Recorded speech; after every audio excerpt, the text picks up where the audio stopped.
திவ்யாவுக்கும் பிரஜனுக்கும் ஒரு கான்வர்சேஷன் நடந்துச்சு. என்ன நடந்துச்சு அப்படின்னா, பிரஜன் வந்து சாண்ட்ரா மேல இருக்க தப்ப ஓகே அது தப்புன்னு சொல்லல, அதையும் விட்டு கொடுக்காத மாதிரி சரி திவ்யா சைடும் அவர் வந்து தப்புன்னு சொல்லல, 2 பேருக்குமே பேலன்ஸடான ஒரு ஆன்சர் ஒன்று பண்ணாரு. நான் எதுவுமே பண்ணலன்னா அவங்க ஒரு மாதிரி கத்த ஆரம்பிச்சிட்டாங்க. எனக்கு என்னன்னே தெரியல, நீங்க பாத்தீங்களா அப்படின்னு. நான் பார்த்தோமா, ஸோ அவங்க அதுல ஒரு மாதிரி டவுன் ஆயிட்டாங்க போல, ஸோ அதனாலதான் அந்த அளவுக்கு கத்துனாங்க அப்படிங்கிற மாதிரி பேசினாங்க. எனக்கு என்ன கேள்வி அப்படின்னா, பிரஜன் ஓகே நீங்க வந்து வீட்டுக்கு போனா சண்டை வரும், அதனால நீங்க வந்து சில விஷயத்த கண்ட்ரோல் பண்ணி பேசுவீங்கன்னு நினைக்கிறேன்.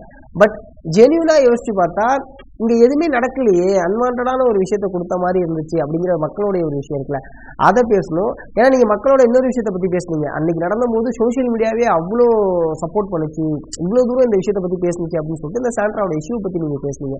அதே சமயம் இதுக்குமே நீங்க பேசுனீங்க, ஏன்னா சோசியல் மீடியால இதை பத்தியுமே எல்லாருமே பேசினாங்க, சாண்ட்ரா பண்றது ரொம்ப பேடா இருக்கு, அவங்க ரொம்ப டிராமா பண்றாங்க, ஸோ அப்படிங்கிற மாதிரிலாம் சொன்னாங்க. அதுக்கு ஒரு கிளாரிஃபிகேஷன் கொடுத்துருக்கலாமே அப்படிங்கிற ஒரு கேள்விதான் இருந்துச்சு.